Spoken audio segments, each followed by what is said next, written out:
Fala, meu povo do Brasil inteiro. Estamos aqui em mais uma edição, em mais um episódio do podcast Agro pelo Brasil, uma iniciativa da CNA, Senar, Faperon. E hoje eu estou recebendo aqui, e quem vos fala, Lucas, né? Lucas é criador de conteúdo digital e marketing.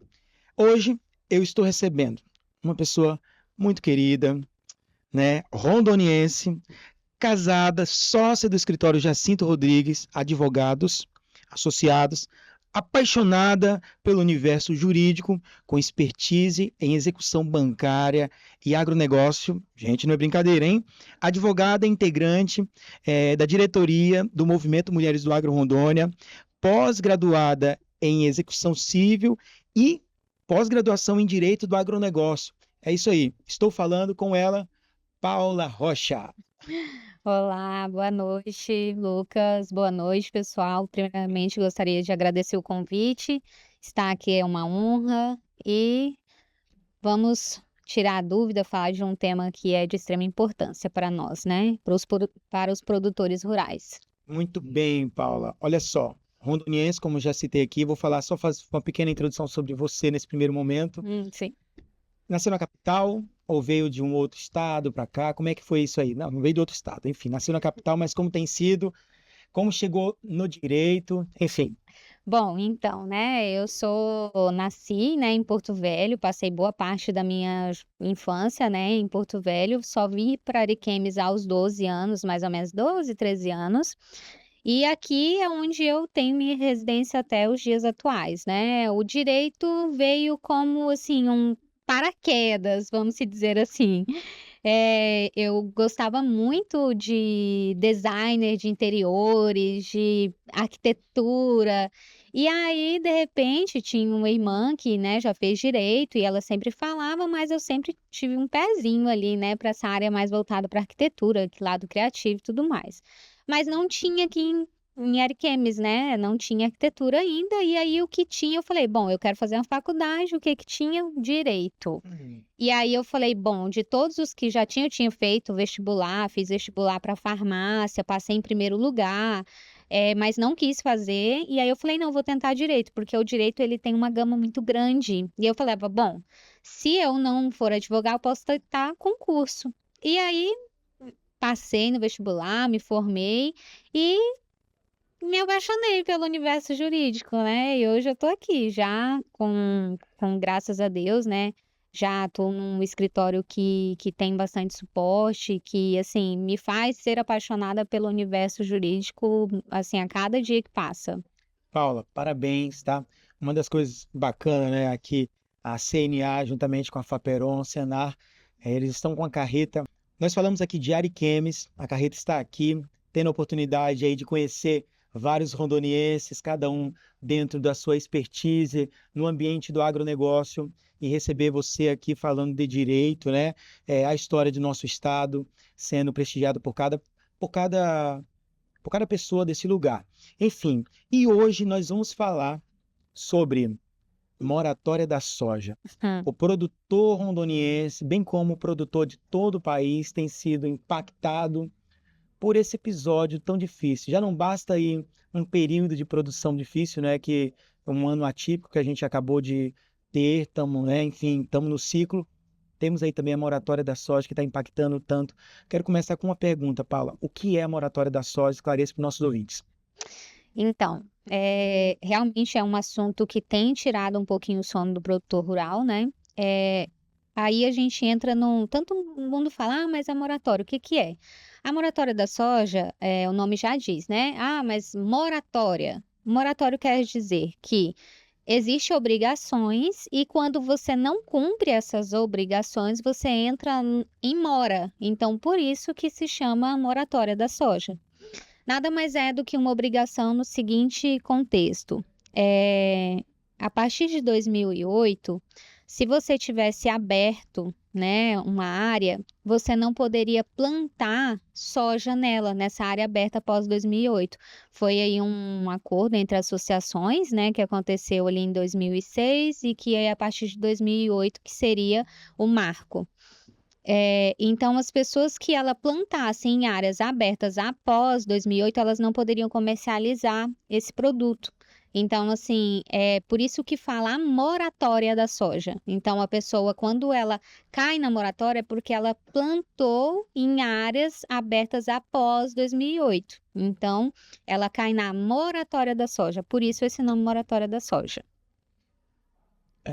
E como que o Brasil, por exemplo, o Brasil ele tem uma legislação já sobre o tema, certo? Certo. Muito bem. Se o produtor está dentro da legislação brasileira vigente, por que isso tem afetado, ou por que de algo de outro lugar está impactando tanto a vida dele? Tá. Como que eu já havia falado anteriormente, né? Isso foi só para contextualizar Sim, antes, à né? vontade.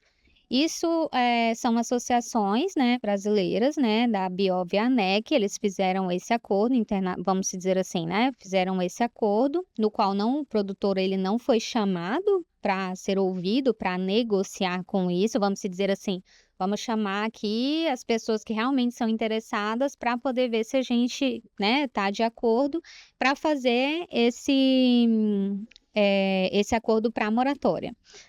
E o que que acontece? Quando essas pessoas que produzem ali numa área aberta após 2008, ela não consegue eh, exportar esse produto, né? Ela não consegue vender esse produto, porque daí cai ali numa área que vai cair na moratória da soja. E quando o produtor ele sofre com esse impacto, que ele é ali notificado, que ele caiu nessa moratória da soja, ele tem toda a sua produção ali bloqueada. Então, o que que acontece?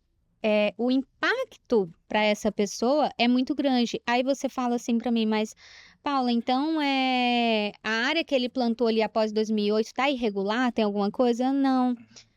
A nossa legislação brasileira, ela tem uma das mais rígidas do mundo quando se fala em lei ambiental. Certo. E aí o que que acontece? O mesmo produtor rural estando respeitando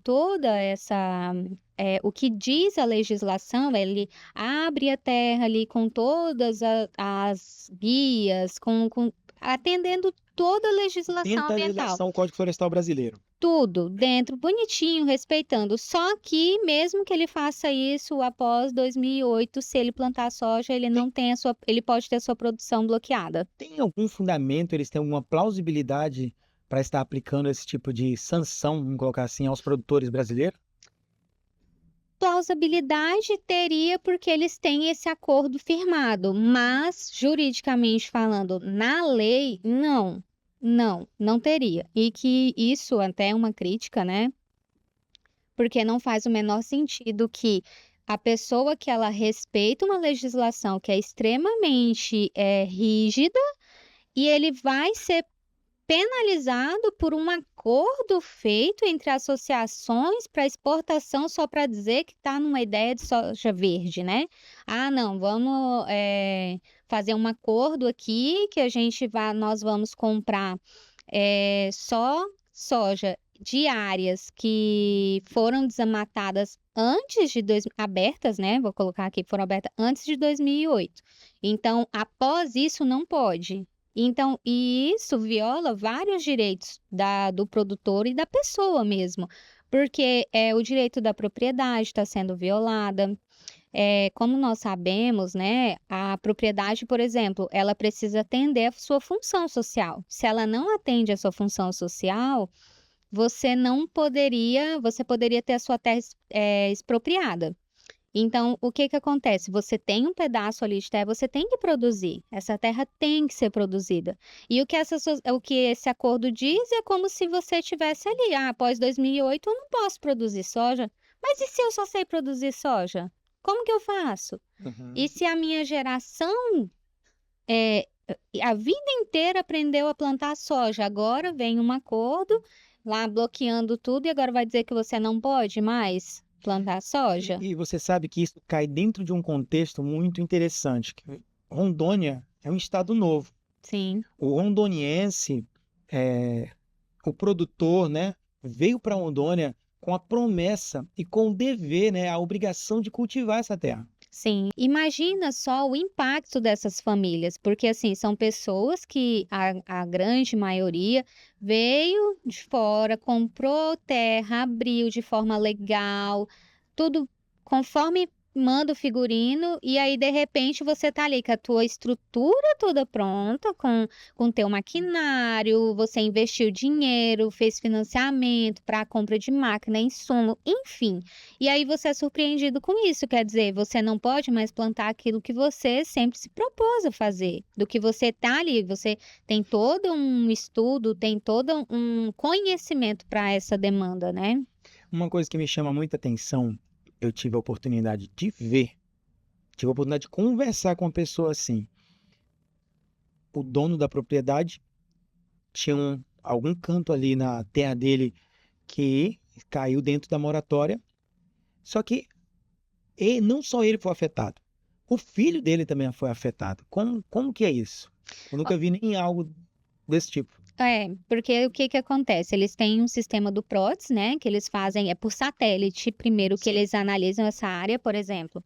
Eles pegam aquela área que até 2006 a 2008, como que estava, após 2008 abriu mais um pedaço. Nessa abertura, seguindo a legislação, repito aqui novamente, porque quando a pessoa ela está ilegal, ok, né, ter a Certo. terra Que embargada. ninguém está Aqui, defendendo quem está fora da lei, não é verdade? isso, deixando isso claro, porque as pessoas confundem um pouco em relação a isso. Então, ela fez aquela abertura ali e aí passou aquela abertura após 2008. Então, toda aquela área dele fica, não bloqueia só aquilo ali, não, bloqueia tudo. Porque é tudo. Tudo. E quem está próximo, no caso parente, alguma coisa, bloqueia também. Aí tem toda uma sistemática para ser feito, para Esquisito a tentar. coisa, né? É assim, no mínimo curioso, um fato curioso, né? Que a gente fica assim, por que que essa. Uma monstruosidade jurídica aí na mesa. Sim, sim, porque não tem como a gente não parar para pensar e falar, mas espera lá, se eu tenho uma legislação ambiental que é rígida, extremamente rígida, E aqui já temos aqui no que já país. temos, né? Uma das mais respeitadas, inclusive. Certo. Aí vem uma falsa proteção ao meio ambiente, porque na verdade, se a gente for olhar toda a área que é utilizada da área do bioma amazônico, não é nem um terço, né? Então, assim, é claro que ninguém está aqui defendendo o desmatamento, longe disso. Nós estamos defendendo o direito do produtor rural de produzir aquilo a vida inteira ele aprendeu a fazer. E que um acordo entre associações não pode ditar o que a pessoa vai fazer ou deixar de fazer, não tem o menor sentido. Então, é uma das coisas que a gente bate na tecla, que se respeita uma legislação ambiental e se tem a Constituição Federal, que diz que você também, além do direito à propriedade, você tem o direito ao livre comércio. Eles estão impedindo o livre comércio, porque quando um acordo entre associações fala que você não pode produzir, ele está cerceando o seu direito de comercializar, correto? Sim. Se ele bloqueia um espaço, uma terra que está na sua perfeita utilização, e aí bloqueia, não permite que você comercialize a sua produção, está vedando, está violando um direito constitucional. Então, assim, é uma coisa muito séria. O que chega a ser triste, né?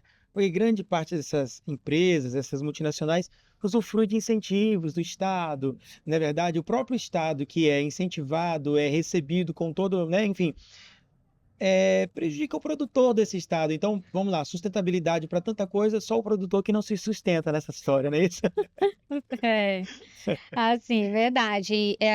Que a gente percebe, como você comentou até sobre os incentivos, acho que vai falar um pouquinho mais à frente, que teve uma lei agora que foi aprovada, né, dia Sim, 27. sobre isso que é agora, né? Enfim, o que você vê que pode... Enfim, teve uma lei que foi aprovada. Explica um pouco sobre isso para o produtor, Rondônia. Nós tivemos, né, teve uma assembleia itinerante, foi feito um projeto aprovado, né, o projeto de lei, agora a lei foi aprovada, que é para retirar os incentivos fiscais a quem tem esses acordos, né, que vá de encontro com as nossas leis. Então, assim, isso já é uma forma de tentar diminuir, né, tentar assim, eu falo que é um leve empurrãozinho ali para ver se a gente consegue, não incentivar tanto essas empresas a fazerem esse tipo de acordo. Mostrar Então, uma assim, reação. mostrar uma reação, de fato. Pronto, essas são as palavras corretas. É uma reação para dizer assim: olha, o Estado está vendo. Por quê? Você imagina. Agora vamos entrar aí no mérito. São empresas que têm incentivos fiscais e tudo mais, geram empregos, enfim, né? Mas quando elas fazem esse acordo, eles estão matando não só o produtor rural. Isso é um assunto tão sério que precisa ser discutido e levado tão seriamente, porque quando a gente está falando do produtor, não está afetando só quem está dentro da porteira, a gente está falando do pós-porteira, que são as pessoas que estão ligadas diretas e indiretamente ao agronegócio. A gente não está falando só do produtor que está lá colhendo a soja, a gente está falando da cidade, que o produtor ali que teve a sua terra embargada, ele não consegue pagar as suas contas, ele não consegue gerir os funcionários. Uma cidade, por exemplo, igual Alto Paraíso, uma cidade próxima aqui, para ter uma ideia, com Sim. 150 famílias com área embargada, você imagina como que vai ficar a receita desse município? Eu acho que é toda a família, né? Porque Alto É. Paraíso, porque não tem 20 mil pessoas lá. Aí, o que que acontece? Como que fica essa questão, que pra Sim. gente falando economicamente falando, isso afeta desde o padeiro, do comércio, da senhorinha da É um loja, desmonte completo. totalmente. Então, você imagina, isso a gente está falando, é uma cidade de Alto Paraíso. E o restante do estado de Rondônia? Vai fazer o quê? E os financiamentos que os produtores têm, se eles não escoarem a produção, como que eles vão fazer para pagar? E isso vira uma bola de neve, é um impacto financeiro tão grande para um estado que não tem nem como calcular os problemas que isso pode trazer. No final, as pessoas vão observar, foi números, mas aqueles números são vidas, são famílias e normalmente os mais frágeis, entende? Na verdade, normalmente são as pessoas que mais precisam, exatamente elas que são primeiro afetadas. Sim, com certeza. O que você me fala da lei que foi aprovada? Assim, a gente sabe que quando há uma guerra comercial como essa, a gente tem que saber que esse é o primeiro passo. A gente Sim. tem que estar preparado para ter outros passos, não é verdade? Sim, sim, isso é só o começo, assim, eu acredito que essa lei ela vai ali só para mostrar, fala, olha, nós estamos vendo e é uma forma de coibir. Porém, eu acredito que a gente tenha leis que precisam fazer valer, né? Elas precisam ali ser colocadas, Você respeitadas, quer vamos dizer então que dizer. já tem leis que protegem, mas que elas foram desrespeitadas? Sim, a gente pode se dizer que sim. Por que que eu vou falar nesse tema, né? Se existe uma lei ambiental que ela está sendo respeitada, por que que eu não posso, por que que eu não posso vender a minha produção? Se eu estou Primeira respeitando, pergunta, né? A lei está ali para a para gente ser respeitar. respeitada. Como que um acordo entre associações pode desrespeitar uma lei federal? Sobrepor. Não existe, né? Então quer dizer então que esse acordo ele sobrepõe a Constituição Federal? Que acordo é esse? Então quer dizer que ela não respeita uma lei federal, né? Uma lei ambiental? Então, Quem é que assim, está acima da lei, na verdade? exatamente. Então, assim, tá, e como que vai ser para essas pessoas, esses produtores? Então, nós temos leis que precisam ser respeitadas acima de qualquer coisa. Então, se essa lei, se esse acordo não respeita as leis, por que que ele vai continuar em vigor? Por que que isso vai continuar? Então, é isso que a gente precisa. É uma grande luta que os produtores, Mato Grosso também, agora já está também levantando a bandeira, porque é absurdo o que eles estão colocando, com o falso pretexto de defender o bioma amazônico. O bioma amazônico ele não está sendo desrespeitado. As leis estão sendo cumpridas. Mas e o livre comércio das pessoas? E um estado inteiro que está sendo impactado com isso? Qual que é o sentido, né? Então, essa que é a crítica que a gente faz em relação que os políticos, né, a gente precisa que tomem a frente, né, que façam valer as leis, né, porque cabe ali a eles e nós, como operadores do direito, né, dentro da medida do que se pode ser feito, cada um vai fazendo sua parte, mas que nós precisamos de pessoas que estejam ativas e que olhem, que levantem essa bandeira, porque é como se, assim, não é comigo, tá tudo certo, Não é mas com você ainda. ainda, porque assim, agora é a moratória da soja, daqui um pouco vai ser o quê? Mas o que fica evidente, ô Paula, sabe o que que é? Que algo com tamanha ousadia, com tamanha dimensão, eu acho que já é só o começo.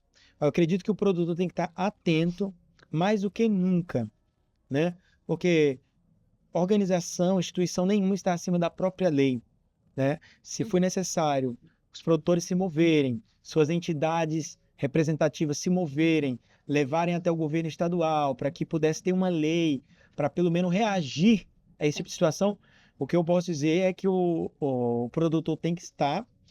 Ontem nós tivemos aqui o Victor Paiva, da ProSoja, que é o que representa exatamente o setor, e ele pincelou um pouco desse tema. O que a gente deixou evidente é que o produtor deve estar próximo à sua entidade, para que a sua representação venha chegar.